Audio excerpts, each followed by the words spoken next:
Hello and welcome to the Mobile ID World podcast, a show dedicated to understanding who we are in the mobile digital world. My name is Peter Counter. I am the managing editor of Mobile ID World and also our sister website, Find Biometrics. To kick off this podcast on the right note, this first episode is about the Find Biometrics Year in Review survey.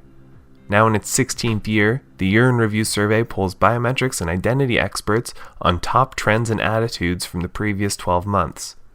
Biometrics technology plays an important role in the emerging mobile ID landscape, so the Year in Review data is especially helpful in setting the stage for the year to come. To discuss the results with me, I've invited a very special guest to the show. Maxine Most, principal at Acuity Market Intelligence. Maxine is a lauded biometrics expert with 20 years of industry experience. Her reports remain the best way to stay informed on the biometrics industry, and I'm very pleased to have her here on the show today. Together, Max and I talk about the rise of facial recognition, what's next for fingerprint sensors, trends in financial services, and where the biometrics industry is headed. Without further ado, I'm proud to present episode 1 of the Mobile ID World podcast.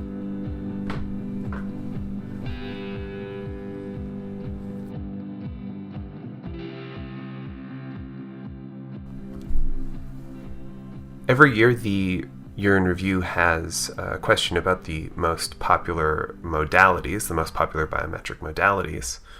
And this year, facial recognition was the big one. Well, if you look at what's been happening in the mobile ecosystem with the adoption of authentication via selfie, it certainly makes sense. And I think people, to a certain extent, understand facial recognition more than they understand fingerprints. It's more intuitive for people, and they're used to using their face as a means of identification because every ID card that you have that's considered to be a valid ID card has a picture of your face on it. So it certainly makes a lot of sense. And in terms of what's going on, I think this is more so in Europe and in Asia, where they have centralized databases, national identity databases with facial images on it. It creates it leverages an infrastructure to access centralized identity verification, via the images that are being stored that the government's already storing. So if you're talking about KYC or onboarding, it's a perfect coming together of two different applications or ecosystems. Mm-hmm. Yeah, I think that you're absolutely right, especially in terms of it being more intuitive. I think if we want to get very big human race picture on this, it's sort of, it's facial recognition is how we recognize each other mostly. We don't look at each other's fingerprints to, see if I don't look at my mom's fingerprints to see if I'm talking to my mom. No, maybe that sounds weird to some of the people listening. Well, but, I think, and it's true. It's voice and face, right? Those are the two ways that human beings identify each other. I guess you could make the same argument for a gait, right? If you think about it, when you see someone at a distance, often you can tell who it is because they're walking. And so then there's an interesting question of, does the way that humans recognize each other, does that make a better case for biometrics, and particularly in a market landscape where all of a sudden, maybe not all of a sudden, but it seems that all of a sudden you have AI and machine learning bursting onto the scene.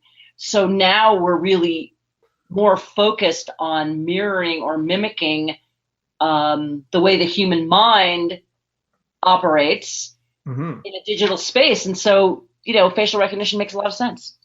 Yeah, well, and and there's cameras everywhere, right? We all have cameras. Everybody has a high-res camera in their hand. So yeah, it's certainly easier, and I think that you hit on something really important there about how our AI models are sort of mimicking human ideas, and we're seeing that or behavior, and we're seeing that in the language being used. This was the first year I felt like in our coverage at Find Biometrics and Mobile ID World, we started to really start to see facial recognition as becoming interchangeable with the term computer vision.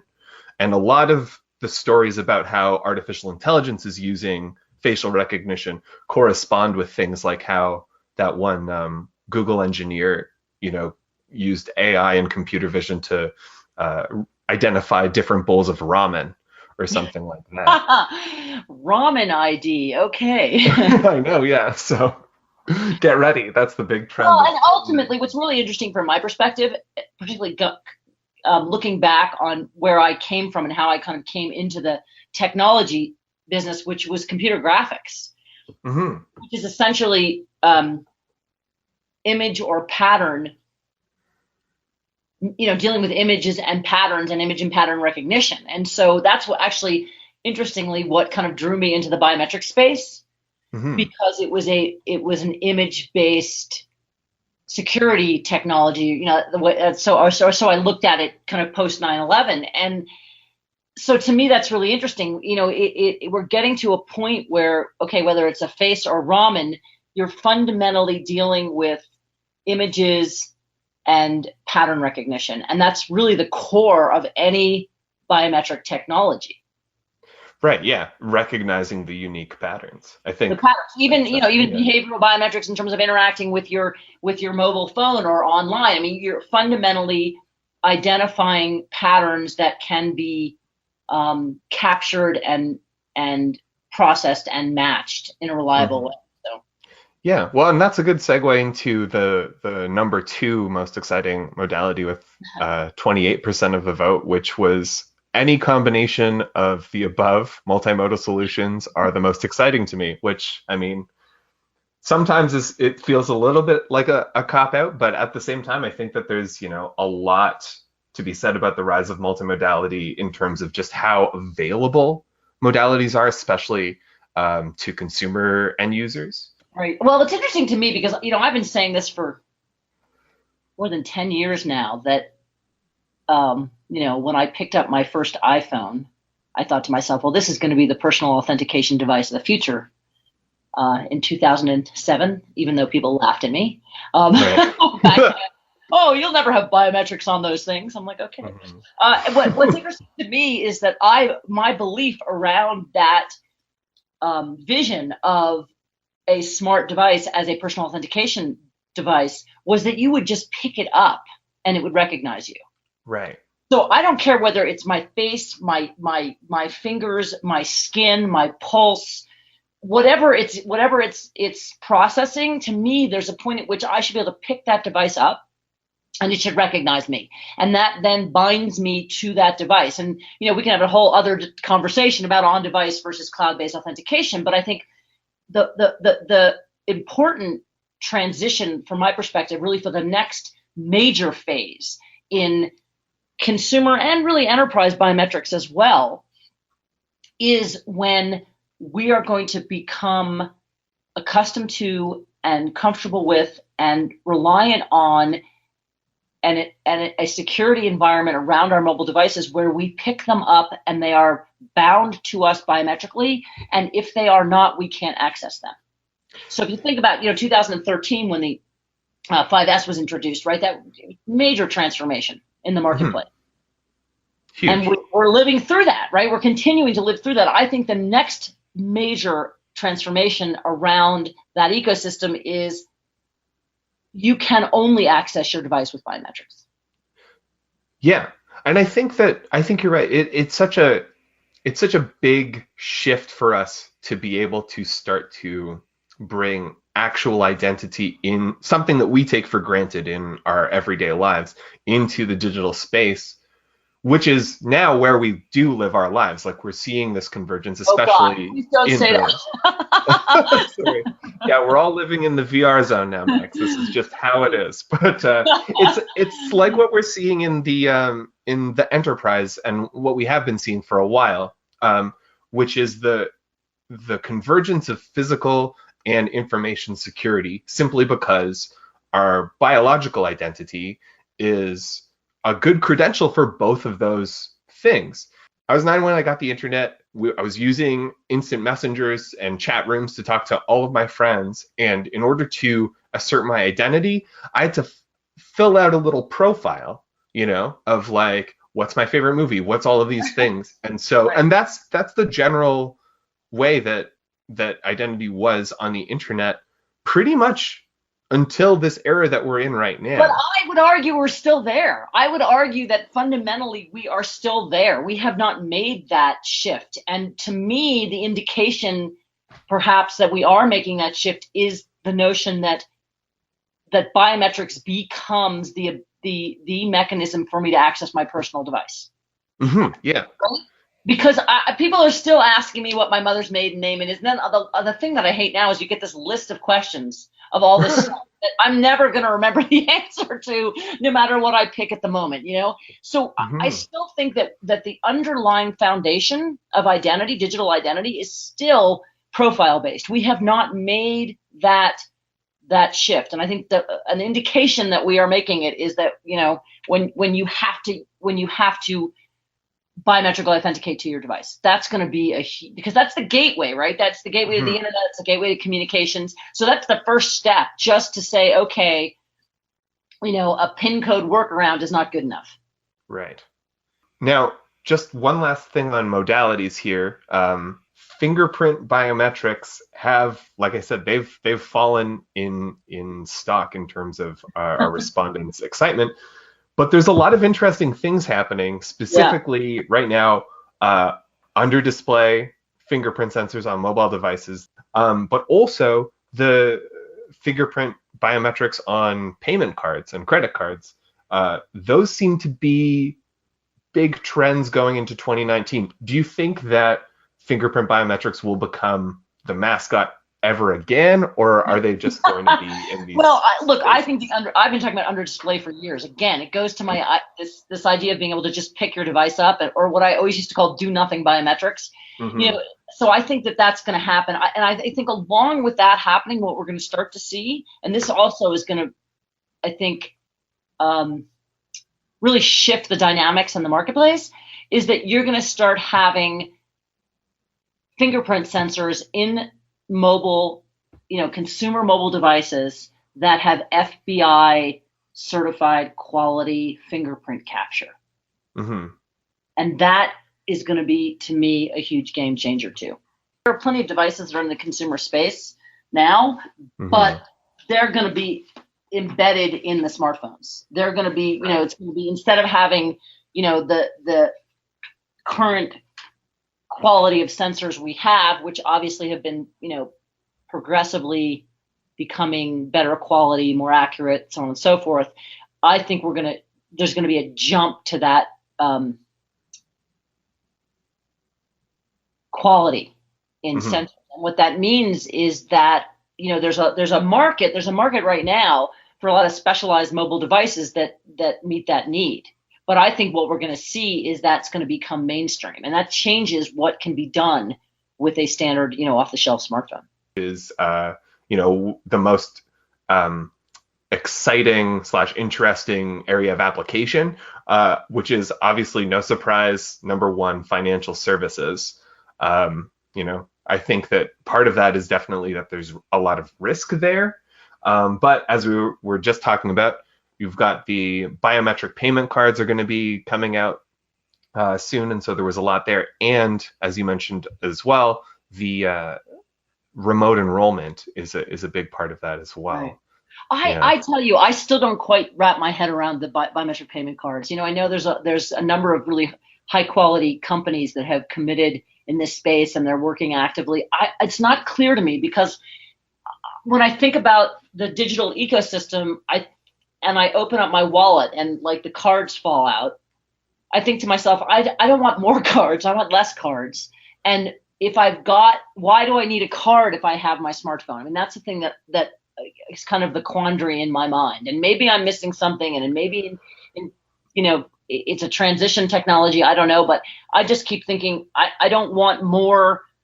I don't want more cards. I don't want more to keep track of. I don't want more plastic. I want more of that embedded in my device, so that I don't have to worry about all that stuff. You know, when I was in London last year, and I was able to get around 80% of the time using my payment mechanism on my smartphone without having to pull a card out, even in the in the tube, I thought it was fabulous. I mean, it was so simple. And so that's the world I'm looking forward to, I guess. So I still have these question marks in my head around the biometric cards, but I've been wrong before. So Yeah, I mean, when you first hear about it, it does seem like it is a transitional technology, especially since we started to see it coming about after the advent of the mobile wallet. But the more I think about it, the more I do sort of get it from a trust standpoint with consumers, because I do see every now and then, and again, like, I'm from Canada. I'm in Atlantic Canada, and so our infrastructure is a little bit, behind places in the States and major cities there. But I very rarely see people using their phones to buy things, but I always see people trying to do tap to pay with their cards.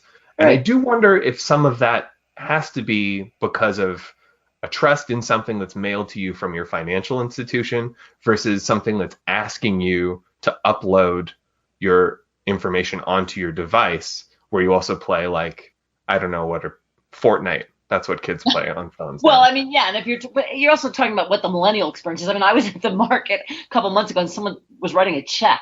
I was like mortified. It's like, oh, and I'm almost 60. I'm like, come on, really? So I don't know. I mean, I think it'll be interesting to see what happens. And again, there's a huge global infrastructure that's dedicated to card processing. And it's not going to be, they're not going to just go away. They're not just going to go, okay, well, this is old technology. So to me, watching this evolution from where we are now, where there's so much possibility, to where we end up maybe 10 years from now is going to be really interesting. What that process looks like, how those transition happens. I'm a big believer in, biometric identity as a service being the, kind of replacing a lot of that archaic infrastructure, because as payments become more about identity, I think that model actually has tremendous potential to disrupt the existing infrastructure, which is basically about authenticating cards instead of authenticating people. But how that transition happens, what it looks like, how the disruption takes place and moves the market, I think is going to be fascinating to watch. Yeah, and it's also a lot of it's really based on region, which is funny too, because like this is a global industry, and so we have a lot of places based on various privacy regulations and just also cultural nuance, right, where you start to see interesting solutions starting to happen. I mean, obviously in China, where it's completely unregulated in terms of privacy, you have things like where you can buy KFC with facial recognition at the store. Yeah. The other hand with that is, well, the Chinese are investing incredibly heavily in facial recognition across the board. And it's hard to gauge what the level of, quote, consumer acceptance is in an economy where there's not a lot of power in terms of what the consumers want or don't want. But right. They're certainly, I mean, they have massively invested in the technology and rolled it out on a scale that's really quite impressive. And and they're also the same thing with artificial intelligence. So I think it's interesting. I think it's a little frightening. I think that when vendors move in and out of regions of the world or countries where you have these very restrictive political environments, and then they're moving across into Western democracies, I think there's a lot of issues there. There's a lot of concern there. There's a lot of and you talk about creating consumer concern or acceptance. I think that tends to trigger a lot of that, because these companies are choosing to do business across the board, and I think when they make those choices, that impacts the way consumers perceive those organizations within Europe, the West, in general. This episode of the Mobile ID World podcast is brought to you by the Find Biometrics Directory, the internet's most comprehensive database of biometrics, identity, and strong authentication vendors. To find the biometric solution that's right for your business, visit findbiometricsdirectory.com. And now, back to the show. Still sticking on the topic of financial services here, there are two other questions in your interview that fit into that umbrella. The first one I want to talk about was an agree or disagree question, which was, if given the option to use biometrics to pay for age-restricted substances such as alcohol or cannabis, I would. And it was an overwhelming yes. I think that makes a lot of sense. It kind of comes down to, the better option in terms of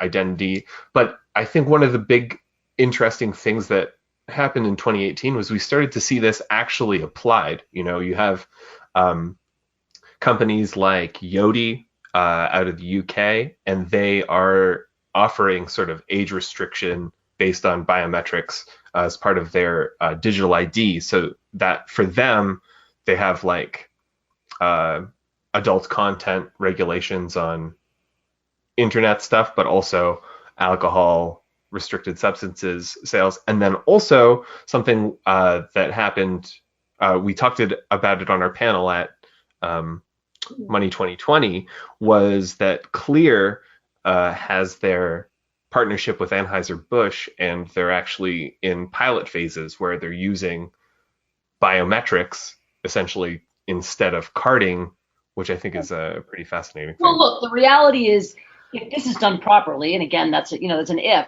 What it does is it allows an adult to exercise their right to access regulated substances without releasing personal information.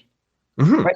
If you can use a biometric system that basically is just a yes or no, or does this person meet the age requirement, then you don't have to hand over all the rest of your personal identification when you're going through this process. Now, granted, you want to make sure that the system exists in a way that it's protecting your data at enrollment and in terms of biographic and biometric data management, but it certainly seems like a great application to say yes or no, and that's it. And then you don't need me, to give you any more personal information to access a product that I may not want anybody knowing that, I'm accessing.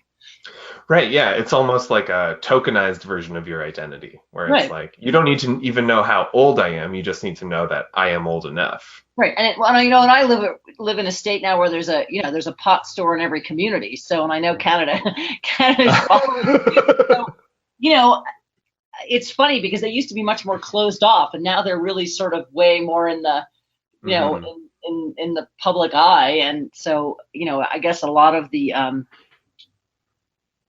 concern about, your reputation being seen walking into a pot shop has kind of faded. But, it's a regulated product, and people are entitled to, a certain amount of privacy. Yeah, totally. And it opens up the door to online sales eventually when things get a little bit stronger.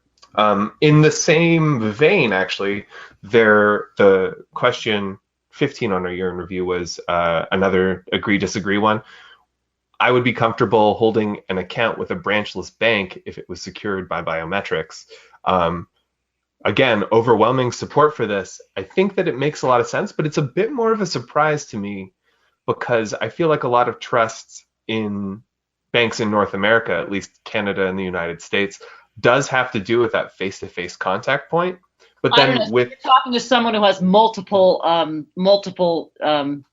branchless bank accounts. So for me, well, there we go. This is perfect. Right, then. but the process of applying for this, it's like I'm just filling out paperwork and emailing it to you. Mm-hmm. So it's not a lot. There's not a lot of reliability. I think I had to make a copy of my driver's license and email it or fax it or something. And I'm like, really? That's that's what we're doing. And, for me, the biggest concern was which, in the U.S. are they FDIC insured? I'm like, okay, they're FDIC insured. So, I'm not going to lose my money. But that to me was the trust factor. I'm like, right. Okay, that's all right. I'm okay then, as long as I have a statement. But yeah, I just found again the process, like when you actually go through these processes, you're like, oh my God, this could so easily be scammed by anybody who really wanted to scam it, you know? Right. Yeah, and that's sort of the difficulty that you come across essentially knowing so much about identity and fraud Right. going through these processes. You're like, if I was trying to defraud this company, Right. how would I do it? It would be so easy. Yeah. And it's like, and yet when they introduce biometrics, that conversation still happens in your mind because you want to be adversarial, you want to be contrarian. And you're like, instead of being like, oh, how could I, uh, modify this photocopy of my driver's license to be somebody else? It would be something like, well, how do I go about spoofing this voice and face biometrics? Right. That's what I think it is pretty funny, right? And every time the one they came out recently was it the wax hand for vein recognition or something? Yeah. And I tweeted about it. I'm like, there's a scalable attack. I'm like, come on. Given enough time and focus, any security technology can be broken, right? I mean, it's just inevitable. There's nothing that is 100% foolproof. So the idea that you can do this at a lab full of people who are spending a bunch of their time doing it and have access to all kinds of tools and technologies is not a surprise to me. I don't should be surprised to anybody. It's still, I think it's more difficult than guessing somebody's 4-digit PIN, but You mentioned this when I sent this to you. There's a bit of a thing that seems a little bit contradictory, which is that everybody agrees, or the majority of our respondents agree, that biometrics are a nascent technology, and yet at the end of the survey, they all concede that they're also mainstream, which it seems like a contradiction at first, but I think that it's really fascinating because, like what you just said, we can even spoof the previously unspoofable vein technology in a scalable way, and yet biometrics are mainstream. They're absolutely everywhere.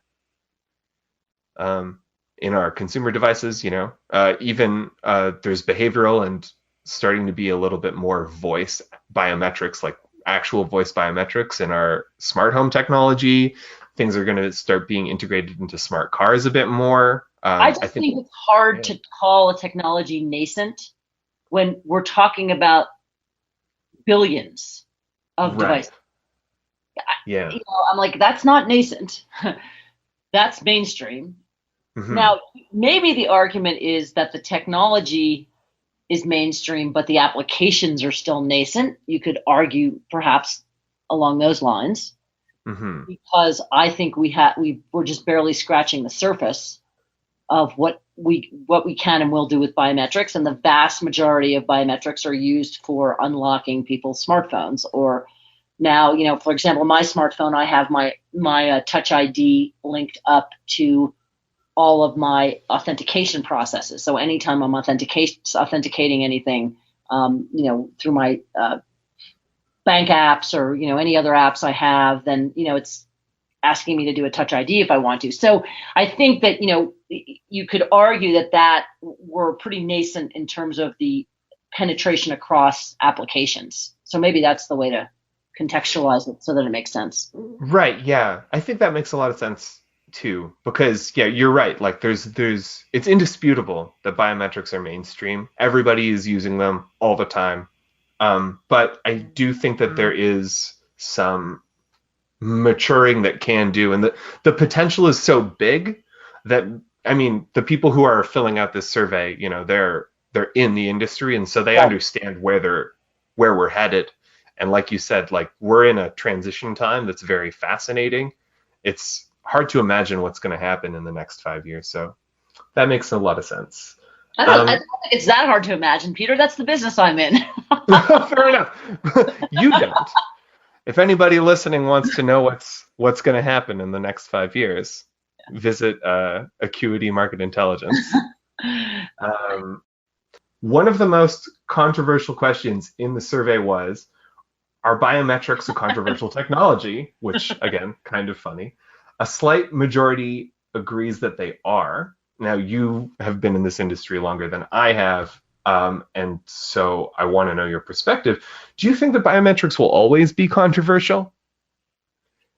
I think, you can go, if you look far enough in the future, the answer is no, right? I mean, you Right. can go 20, 30 years, some number of years in the future, and I think the answer will be no, because by then, I think biometrics are going to be so integrated into our daily lives that we won't see them that way. We won't even think about them, and there'll be a lot of authentication that's going on sort of in the background. So Right. I think as that happens, it's gonna lose the status. I do think they are controversial today, and I think the controversy really is around their use in environments where the consumers or citizens don't have any power or control over the data acquisition, the data management, and the ownership and use, extended ownership and use of the data. And I think that it's really a broader issue. It's not just biometric data, right? It's all of our data. Yeah. So that's where I think the controversy comes in, and that's where the fear comes in. And again, going back to what we were talking about earlier, I think it's so interesting that people are so afraid of the biometric data being misused, yet all the rest of their data is being misused on a regular basis. And so it's really, I think it's kind of an education process. It's kind of an advocacy process. I know there's been a long time tension between privacy advocates, particularly in the United States, privacy organizations, and the biometrics industry, which I just think is a tension that doesn't need to exist. Yeah, there are privacy folks that say, they're extreme, absolutely no biometrics under any circumstance. And I think that's unrealistic because you can't sort of undo technology. So what I think is really the challenge is to build, and I've always said this, I think it's the onus to some extent, to a large extent, is on the technology providers to build in the protections into the technology itself. Now, what that requires is a regulatory environment with rules, policies, and processes that are clear so the technology folks can do that. They're not going to do it on their own. But I think that's, to me, what I'd really like to see. And I think that would alleviate some of this controversy, which is to have a clear understanding of what it means to own your own data, to have your privacy protected in an era of, digital data everywhere. And, in the United States in particular, I don't know how far ahead Canada is a little bit further ahead because you've had a lot more of these discussions. Our privacy protections are like 19th century. They're completely inconsistent, irrelevant, and inadequate to the world we live in today. And so I would like to see actually the industry advocate for reasonable controls, reasonable regulation. And that's like people's head explode when I say that, but that's the solution, right? Is to proactively agree to some ground rules and have everybody play by them. And look what's happening with Facebook now. I mean, it's just, there's no question that you're going to start to see regulation. There has to be. These companies aren't benign. The technology is not benign. You have to have some kind of ground rules. Absolutely. And, on that note, do you think that the Illinois biometric law and the upcoming California Privacy Act, those are good first steps in kind of doing away with it? Because with that regulation sort of comes an incentive for the public to be educated. And in that way, people can start to understand the difference between privacy invasion and privacy protection with biometrics, right? Well, there's a lot of education that needs to be, and I think you have to start moving forward. The issue is, and maybe this is going to be like other things in terms of the U.S., which is where things are done on a state-by-state basis, and then you start having a lot of court challenges, and eventually it moves up to the Supreme Court, and you end up having, kind of a more, federally based assessment. But I really think, given what's going on with the U.S. government right now, this is going to be like the lowest priority on the list. But I really think we need to do it, on a federal level. I think state by state just doesn't work because that's not where the data lives. So I think it just creates a lot of chaos. There's going to be a lot of court cases. People win, people lose. They're going to go back and redo the laws. I just think it's going to be a mess until, as a society, we have a discussion and a debate about this. And I think it's actually really critical to understand it and to raise it to raise it to the level where you're having that kind of discussion on a national basis. And then, people do become educated. And interestingly enough, this is an issue where right and left tend to agree. So I think there's a lot of potential to actually sort this out in a way that provides assurances for citizens and consumers and creates guidelines that are going to actually make it easier for these companies to do business. So, kind of wrapping up in sort of a future gazing sort of fun area, what do you expect will be the defining biometric trends of 2019 and beyond? So I've been playing around with this notion of fast lane biometrics. Mm-hmm. And initially it was something that grew out of, sort of the automated border control environment in airports. And what we're seeing now is that biometric facilitation has moved beyond immigration. We're now looking at that across the airport ecosystem. It's jumping out of the airport. Clear, has gone to stadiums. They're providing services at Hertz now. They're talking about other services. So what the context for how I'm thinking about biometrics this year is this notion of fast lane biometrics, which is biometrics facilitating a whole range of interactions and processes, and whether it's in the airport, whether it's at a stadium or at a car rental agency, or for excuse me, the sharing economy, even on the enterprise level. So that's the kind of context, which is how are we using biometrics to facilitate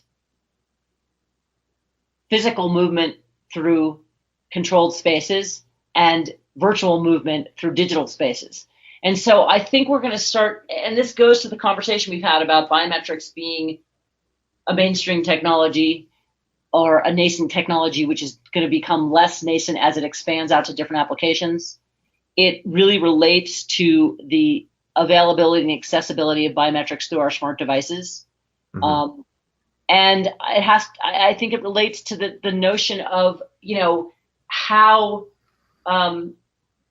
acceptable biometrics are in our day-to-day life, and that relationship between the virtual and the physical world. So that's kind of what I'm playing with in my mind in terms of understanding what the potential for the marketplace is. And in fact, I'm working on a report right now to kind of quantify that globally as a context for looking at where the opportunities are for biometrics to grow over the next 3 to 5 years.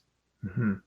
Yeah, I mean that all makes a ton of sense to me. In terms of the times that we've seen biometrics really go through an accelerated evolution, it's always been the security has enabled massive convenience, right. And so seeing that on like a larger service level of and I mean the business cases there, it's like, do you want to go to the desk and rent your car, or do you just want to go right, take a selfie and drive away?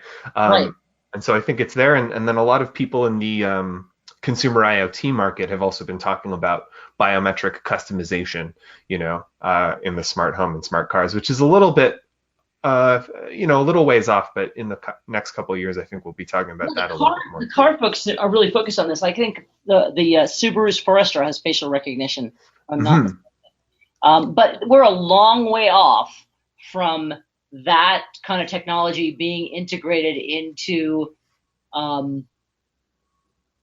the ongoing processes of operating a vehicle. Right. Yeah. Well, yeah, I mean, there's a lot at risk there, but I think that, that's an interesting conundrum, because with the connected car situation, if you don't have enough of a strong identity verification built into that.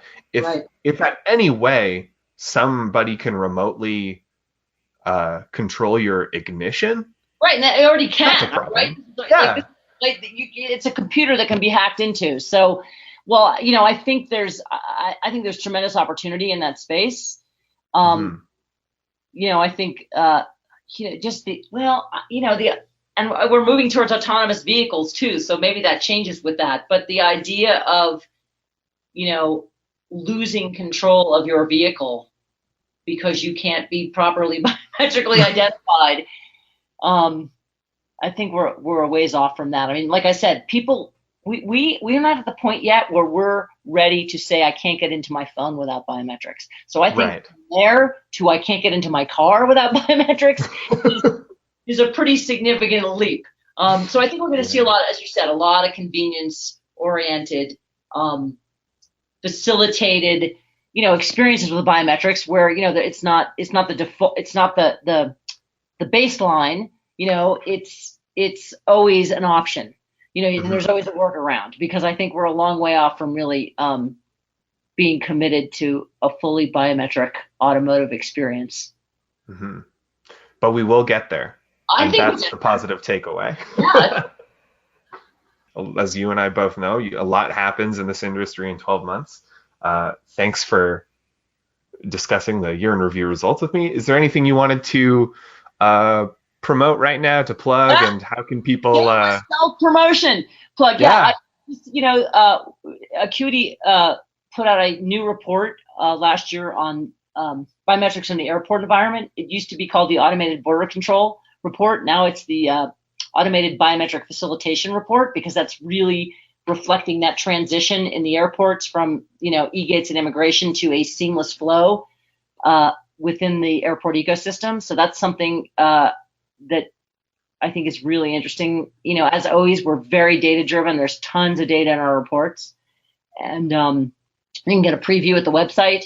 Of course, our ongoing deployment lists for e-gates and automated passport control kiosks, and we've added the new deployment list for automated biometric facilitation in airports, which is all those other touch points at check-in, at bag drop, and boarding. So we're tracking all of that. And so if you're interested in really getting some deep insight to what's happening in that airport environment, we have a ton of data. And as I said, we'll be coming out with a new report that's going to look at the market more generally in this context and try to sort of make some global forecasts around how this mainstream yet nascent market will progress across a range of different applications. Excellent. And if people want to find you, they can find you on Twitter. Talk to you there. They can find me on Twitter, Maxine Most. Fantastic. Well, thanks again for taking the time to talk to me today. It was a great conversation, and look forward to having you back on the podcast. Yep. Thanks, Peter. And I'll talk to you soon. Great. I hope you enjoyed my conversation with Maxine Most. To learn more about her work with Acuity, visit her website, acuity-mi.com. And as always, for all your up-to-date news on biometrics, mobility, and digital identity, stay glued to mobileidworld.com and our sister site, findbiometrics.com. You've been listening to the Mobile ID World podcast. Special thanks to Legumrad for the use of our theme music. Until next time, own your identity.